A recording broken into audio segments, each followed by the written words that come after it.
வணக்கம். இன்றைக்கி நம்ம பார்க்க போகிற சமையல் ஒரு அருமையான சுக்கு பால் கஞ்சி எப்படி செய்யலாங்கிறத பார்க்கலாம். சளி இருமல் அதிகமாக இருக்கும்போது இதை செஞ்சு கொடுத்தீங்கன்னா உங்களுக்கு அந்த சளி பிரச்சனை, தொண்டை வலி, இருமல்லாம் இருக்காது. இது வந்து சின்னவங்கள்லேருந்து பெரியவங்க வரைக்கும் நல்லா தாராளமாகவே சாப்பிட்லாம். இது வந்து ஒரு 3 நாளைக்கு காலையிலையும் சாயந்தரமும் எடுத்துகிட்டு வந்தீங்கனாலே போதும், நல்ல ஒரு ரிலீஃப் கிடைக்கும். ஸோ வாங்க இந்த அருமையான சுக்கு பால் கஞ்சி எப்படி செய்யலாங்கிறத பார்க்கலாம். இப்போ ஒரு பவுல் எடுத்துக்கலாம்.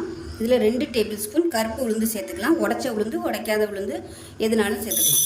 இல்லை நீங்கள் வெள்ளை உளுந்து இருந்துச்சுனாலும் அது கூட சேர்த்துக்கலாம். கருப்பு உளுந்து சேர்த்திங்கன்னா நல்லா ஹெல்த்தியாக இருக்கும். 2 டேபிள் ஸ்பூன் பச்சரிசி சேர்த்துக்கலாம். 1/4 டேபிள் ஸ்பூன் வெந்தயம் சேர்த்துக்கலாம். இப்போ இதை நல்லா கழுவிட்டு வந்துடலாம்.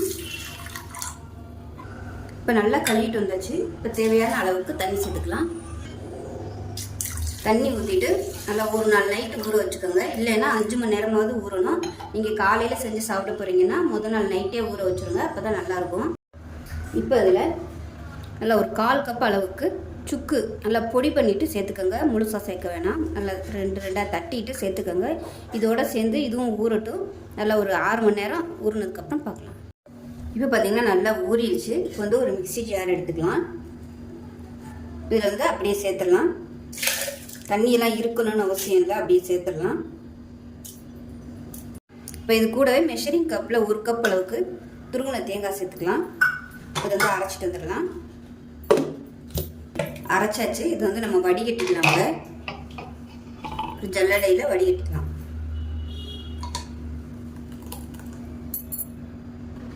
இப்போ நமக்கு இதில் உள்ள கெட்டியான பால் மட்டும் தான் தேவை, அந்த சக்கையெல்லாம் தேவையில்லை. அதனால இன்னொரு தடவை தண்ணி கொஞ்சமாக ஊற்றி மறுபடியும் நல்லா பிழிஞ்சு எடுத்துக்கிறேன். இப்போ பார்த்தீங்கன்னா பால் வடிகட்டி எடுத்துட்டேன். இப்போ அது தனியாக இருக்கட்டும். இப்போ ஒரு பேன் எடுத்துருக்கேன். இதில் மெஷரிங் கப்பில் 1 கப் அளவுக்கு கருப்பட்டி எடுத்துருக்கேன். இதை சேர்த்துக்கலாம். கருப்பட்டி இல்லைன்னா பனங்கற்கண்டு வந்து சேர்த்துக்கோங்க. ஜீனி வந்து சேர்க்க வேணாம். இப்போ இதில் 1 கப் அளவுக்கு தண்ணி சேர்த்துக்கலாம். தண்ணி சேர்த்துட்டு இது வந்து நம்ம நல்லா வடிகட்டி எடுத்துக்கலாம். பாகு பதம் வரணும்னு அவசியம் இல்லை. கரையை விட்டுட்டு வடிகட்டி எடுத்துக்கலாம். இப்போ பார்த்தீங்கன்னா கருப்பட்டி நல்லா கரைஞ்சிருச்சு. இதை நம்ம வடிகட்டி எடுத்துக்கலாம். இப்போ நான் வடிகட்டிட்டேன். வடிகட்டினதை திருப்பி ஒரு பேனில் சேர்த்துக்கலாம். பக்கத்தில் வந்து தண்ணி வந்து சூடு பண்ணி வச்சுருக்கிறேன். தண்ணி கொதிச்சுட்டே இருக்கட்டும். ஒருவேளை நமக்கு வந்து ரொம்ப கெட்டியாகிடுச்சுன்னா நம்ம அந்த தண்ணி வந்து சேர்த்துக்கலாம், பச்சை தண்ணிக்கு பதிலாக. இப்போ வந்து நம்ம வடிகட்டின அந்த பாலை கொஞ்சம் கொஞ்சமாக அதில் சேர்த்துக்கலாம்.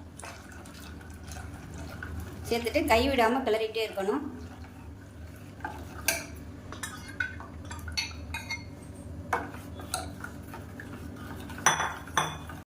இது வந்து கைவிடாமல் கிளறிட்டே இருக்கணும். இப்போ இந்த தண்ணியாக இருக்கிறது நல்லா கொஞ்சம் கெட்டியாக வரும்.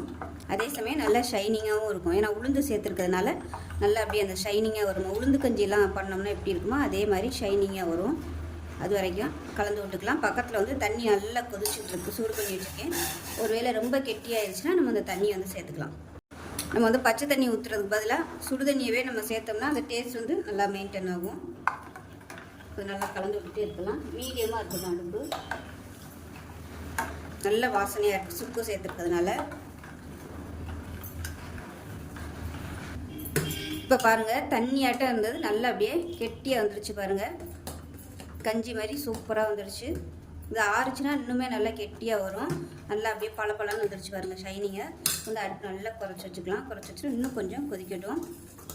இதில் இனிப்பு சுவையெல்லாம் உங்களோட விருப்பத்துக்கு தகுந்த மாதிரி சேர்த்துக்கோங்க. நான் வந்து 1 கப் அளவுக்கு சேர்த்துருக்கேன். இதில் இனிப்பு வந்து கொஞ்சம் கூட தான் சேர்க்கணும். ஏன்னா சுக்கு வந்து காரமாக இருக்கும். அந்த காரத்தை வந்து நம்ம குறைக்கிறதுக்காக தான் இனிப்பு வந்து கொஞ்சம் கூட சேர்த்தா தான் நல்லாயிருக்கும். இது வந்து கொஞ்சம் கெட்டியாக இருக்குது. குடிக்கிற அளவுக்கு நம்ம வச்சுக்கணுங்கிறதுக்காக இன்னும் கொஞ்சம் தண்ணி சேர்த்துக்கிறேன். இப்போ நல்லா சிம்மிலே விட்டாச்சு. நல்லா கொதிச்சிருச்சு. இப்போ அமர்த்திடலாம். அவ்வளோதான். இது ஆறுச்சுன்னா உங்களுக்கு நல்லா கெட்டியாக வரும். இது நீங்கள் ஆற விட்டு ஃப்ரிட்ஜில் ஸ்டோர் பண்ணிக்கிட்டிங்கன்னா 3 நாளைக்கு வச்சுக்கலாம். இப்போ நமக்கு சுக்கு பால் கஞ்சி ரெடி ஆயிடுச்சு. பெரியவங்களாக இருந்தால் ஒரு 100 ml குடிக்கலாம். சின்ன பசங்களாக இருந்தால் ஒரு 25 ml அளவுக்கு கொடுங்க. காலையிலையும் சாயந்தரமும் குடிக்கலாம். காலையில் குடிக்கிறதா இருந்தால் வெறும் வயிற்றில் வந்து குடிங்க. சாயந்தரமும் அதே மாதிரி காஃபி டீக்கு பதிலாக சாயந்தரம் குடிங்க. ஒரு 3 நாளைக்கு தொடர்ந்து குடிச்சிட்டு வந்தீங்கன்னா உங்களுக்கு அந்த சளி, இருமல், நெஞ்சில் உள்ள சளியெல்லாம் வந்து மோஷன் வழியாக வெளியில் வந்துடும். ரொம்ப ஒரு ஆரோக்கியமான ரெசிபி. பவுலில் வந்து நம்ம சர்வ் பண்ணிக்கலாம்.